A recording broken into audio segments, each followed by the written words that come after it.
शिर्डीमध्ये राष्ट्रवादी काँग्रेस शरद पवार गटाच्या मेळाव्यात जयंत पाटील बोलतायत। सर्वांचे आदरणीय आपल्या देशाचे नेते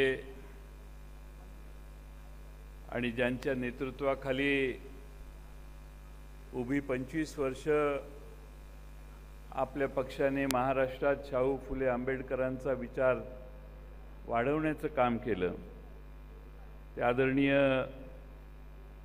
पवार साहेब, त्यांच्याबरोबर या ठिकाणी उपस्थित असणारे सर्वच मान्यवर, मी कोणाची नावं घेण्याच्या याच्यात पडत नाही, कारण नावं घ्यायची असतील तर त्या टोकावरून या टोकापर्यंत 3 ओळीतल्या पहिल्या कुणाचं जर नाव राहिलं तर, आणि म्हणून मी माझ्या भाषणाला सुरुवात करतो। सुरुवातीलाच जमलेल्या सर्वांना मी नव्या वर्षाच्या मनपूर्वक शुभेच्छा देतो। आज जेव्हा नव्या वर्षाची सुरुवात करतो त्यावेळी मागचं झालं गेलं सगळं मागं टाकून, पाठीवर टाकून आपण नवी वाटचाल सुरू करत असतो। आणि म्हणून या 2024च्या वर्षात नवी सुरुवात करत असताना याच ठिकाणी काही कालावधीपूर्वी आपण एकत्रित जमलो होतो। याच व्यासपीठावरून अनेक मान्यवरांनी आपणाला विचाराचं धन देण्याचं काम केलं। देशातले आणि राज्यातले अनेक मान्यवर या ठिकाणी आपल्या सर्वांच्या समोर मार्गदर्शनासाठी आलेले, त्यात थोडीशी अधिक भर करून आपण या ठिकाणी 2 दिवसाचं हे शिबिर आदरणीय पवार साहेबांच्या आदेशाने आज घेत आहोत। शिबिरासाठी आलेल्या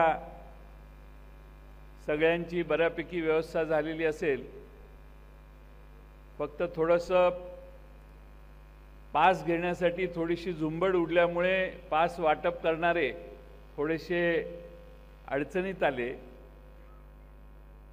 आता हळूहळू सगळ्यांना पास वाटप होईल, पण आपल्या सर्वांना माझी विनंती सुरुवातीलाच आहे की बाहेर बोर्ड लावलेले आहेत, लंच नंतर बोर्ड बघा आणि आपण ज्या ठिकाणी जाऊन बसणं आवश्यक आहे त्या ठिकाणी आपण जाऊन दुपारच्या वेळी बसाल असा मला विश्वास आहे। या शिबिराचं नाव आपण मुद्दामून या ठिकाणी ज्योत निष्ठेची लोकशाहीच्या संरक्षणाची दिलेलं आहे। आणि या 2 दिवसाच्या शिबिरामध्ये लोकशाहीचं संरक्षण करण्यासाठी स्वतंत्र भारतात कधी नव्हे एवढी गरज प्रयत्नाची, कष्टाची आणि निकराच्या लढ्याची आहे, याची जाणीव तुम्हाला या 2 दिवसात होईल असा मला ठामपणाने विश्वास आहे। परिस्थिती सकारात्मक आहे आणि आजच्या दिवसाचं महत्त्व फार मोठं आहे। आज महात्मा ज्योतिबा फुले यांनी जो आयुष्यभर संघर्ष केला आणि तो संघर्ष करत असताना महिलांच्या मध्ये, स्त्रियांच्या मध्ये शिक्षणाची ज्योत लावण्याचं काम ज्यांनी केलं, त्या सावित्रीदेवी फुले यांची आज जयंती आहे। हा एक विलक्षण योगायोग आहे आणि म्हणून आज ज्या पवार साहेबांनी महाराष्ट्रात महिलांना 50% राज्यव्यवस्थेत वाटा देण्यापर्यंत आणि देशाच्या संरक्षण दलात काम करण्याची संधी देण्यापर्यंत काम केलं, त्यांच्या पवार साहेबांच्या या पक्षाची सावित्रीदेवी फुले यांच्या जयंतीच्या निमित्तानं समतेचा विचार पुन्हा महाराष्ट्रात टिकावा, देशात टिकावा यासाठी सुरू केलेली ही शिबिराची ज्योत मला खात्री आहे महाराष्ट्रातल्या प्रत्येक सामान्य माणसापर्यंत पोहोचवण्याचं काम तुम्ही आम्ही सर्वजण करू। मुलींची शाळा सुरू केली म्हणून सावित्रीदेवी फुलेंच्या वर प्रसंगी शेणगोळ्यांचा मारा झाला, पण त्या आपल्या ध्येयापासून हटल्या नाही। संघर्ष करण्याचा काळ होता, त्यांनी संघर्ष केला. सर्व समाज ज्योतिराव फुले आणि सावित्रीदेवी फुले यांच्या विरोधात कर्मठ समाज उभा राहिला.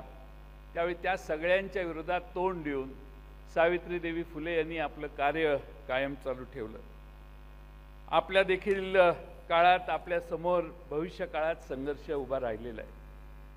येणारा निवडणुकीचं वर्ष म्हणजे संघर्षाचं वर्ष असतं. या निवडणुकीचा काळ 2024चा होणार आहे आणि या काळात आपण सर्वजण वैचारिक संघर्ष करण्यासाठी ठामपणाने भविष्य काळात काम करण्याची गरज आहे. आपण आपला पक्ष फोडला. मागच्या वेळी या ठिकाणी शिबिर झालं, त्यावेळी अनेक जण दिग्गज या ठिकाणी समोर बसलेले होते. ते निघून गेल्यामुळं मागच्या कप्प्यात बसलेल्यांना यावेळी पुढच्या कप्प्यात येऊन बसायची संधी मिळालेली. त्यामुळे तुम्हा सर्वांचं जे प्रमोशन झालं त्याबद्दल नव्या वर्षात शुभेच्छा देतो. नाहीतर तुम्हाला काही पुढच्या लाईनीत येऊन बसायची संधी नव्हती. त्यामुळं बसलेल्या पुढच्या लाईनीतल्या सगळ्यांनी गेलेल्यांचे आभार माना. विनोदाचा भाग सोडून द्या. पण आपल्या नेत्यांना त्रास देण्याचं देखील काम झालं. अनिल देशमुख साहेबांच्या सारख्या नेतृत्वाला तुरुंगात जाण्याची वेळ आली. नवाब मलिक यांच्यावर काय प्रसंग आला आपणा सर्वांना माहिती आहे. आणि त्यामुळं आपल्या सगळ्यांना या प्रसंगातून जात असताना पवार साहेबांची साथ न सोडता आपल्या सगळ्यांनी काम करायचं ठरवलेलं आहे. आम्ही शाहू फुले आंबेडकरांचा विचार मांडतो.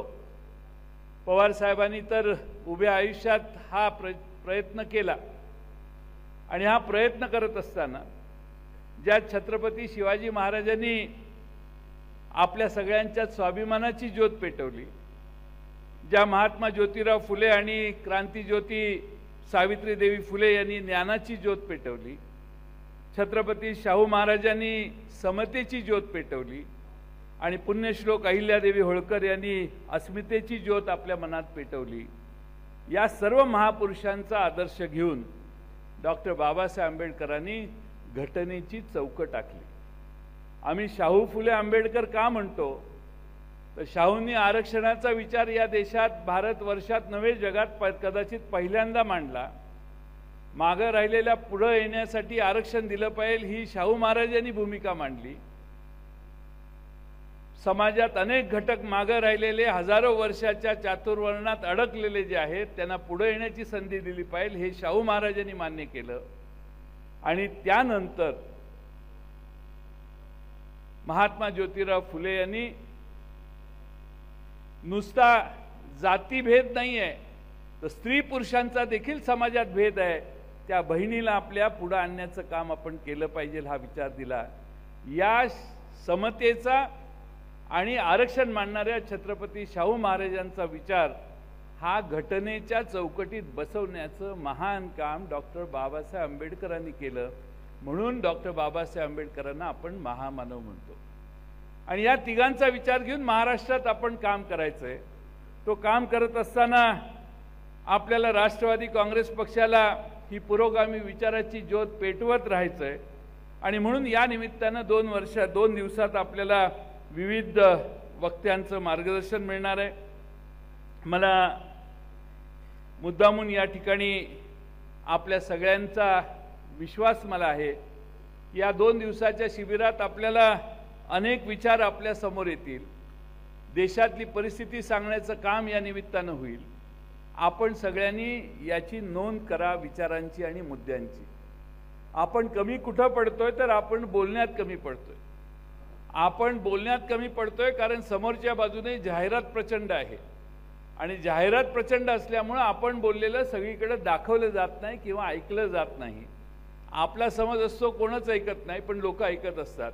आणि त्यामुळं आपण सगळ्यांनी वोकल झालं पाहिजे, बोललं पाहिजे आणि आपण ज्या विचारासाठी राजकारण करतोय त्या विचाराला महत्त्व देण्याचं काम केलं पाहिजे.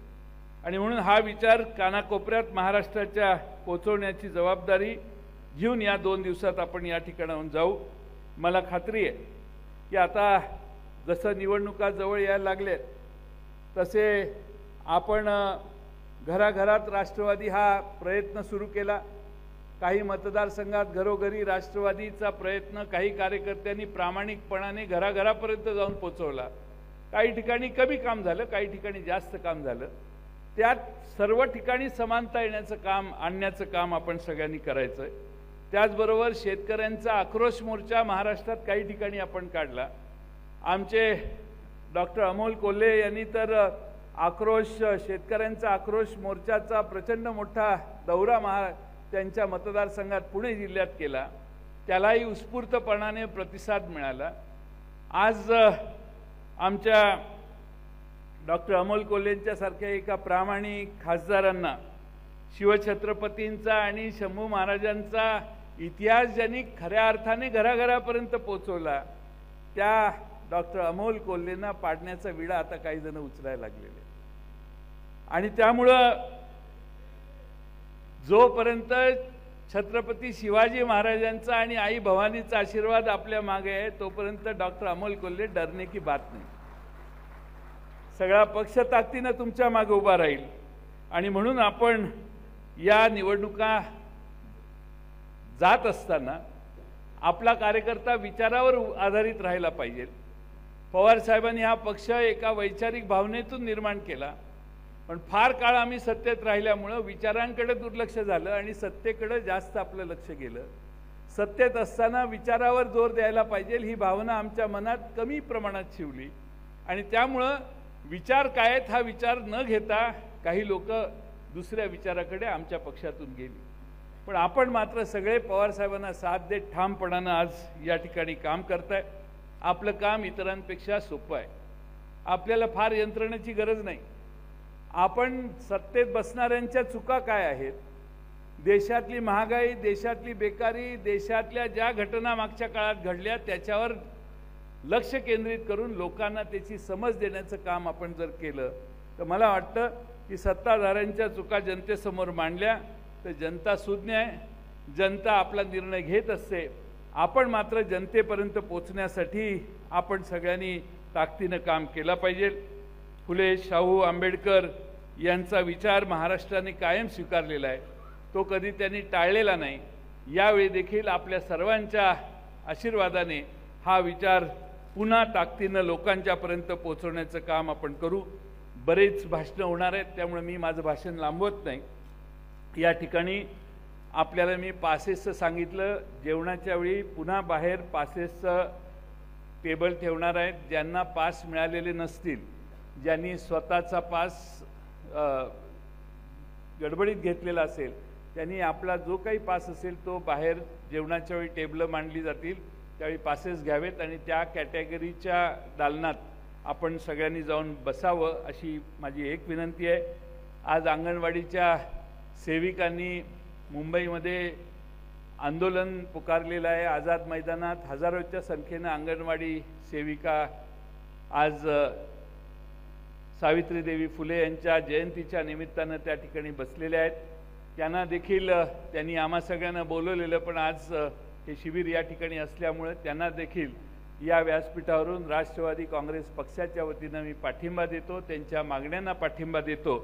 आणि त्याचबरोबर आज आपल्या सर्वांना आणखीन एक छोटीशी भेट विचाराची धन म्हणून देण्याचं काम आम्ही करणार आहोत. करता करविता कार्यकर्ता म्हणून विकास लवांडे यांनी एक पुस्तक लिहिलेलं आहे आणि सर्व स्तरातील कार्यकर्त्यांना हे पुस्तक उपयुक्त आहे. जवळपास 40 विषय त्यात मांडण्यात आलेले आहेत आणि 240 पानाचं हे पुस्तक आहे. सर्व शिबिरातील पक्षामार्फत हे उपलब्ध करून देण्यात आलेलं आहे. या ठिकाणी हे पुस्तक करता करविता आणि कार्यकर्ता या पुस्तकाचं प्रकाशन समोर या ठिकाणी आदरणीय पवार साहेबांच्या हस्ते त्याचं प्रकाशन होईल आणि त्यानंतर योग्य वेळी आपल्या सर्वांना ते पुस्तक देण्याचं काम होईल. पुन्हा एकदा आपल्या सर्वांना मी मनपूर्वक आपल्या सर्वांचं स्वागत करतो. या 2 दिवसाच्या शिबिरामध्ये मोठ्या प्रमाणात हे हॉल जवळपास भरलेला आहे. आपण वेळेवर सगळं सुरू करत असल्यामुळं काही जणांनी पुढच्या अर्धा तासात पोचतो असे निरोप दिलेले आहेत आणि त्या सर्वांचंच मी स्वागत करतो. आपल्या सर्वांचं स्वागत करत असताना 2 दिवसाच्या या विचाराचं धन लुटत असताना आपण शांत चित्ताने इथं बसावं. इकडं गेलाय, तिकडं गेलाय, फिरत आहे, टेबलवर बसलाय, जेवणाच्या तिथं बसलाय, असं चालणार नाही.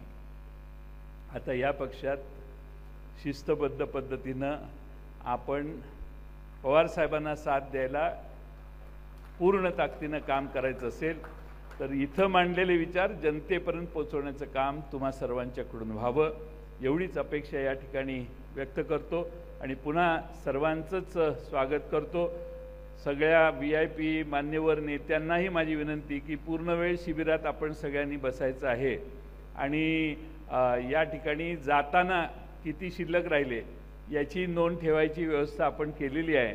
त्यामुळे जाताना संध्याकाळी पवारसाहेबांचं भाषण संपताना आपण जाताना नोंद करून जायचं आहे, म्हणजे सगळा विचार ऐकण्याच्यासाठी सगळे आपण होतात याची खात्री होईल. पुन्हा एकदा आपल्या सर्वांचं स्वागत करतो आणि या ठिकाणी इकडच्या बाजूला मागच्या बाजूला जेवणाची वेळ आहे, त्यावेळी इकडच्या बाजूला मागच्या वेळी आपण बहुतेक सगळे होता जेवणाची व्यवस्था केलेली आहे. त्या ठिकाणी जेवण होईल.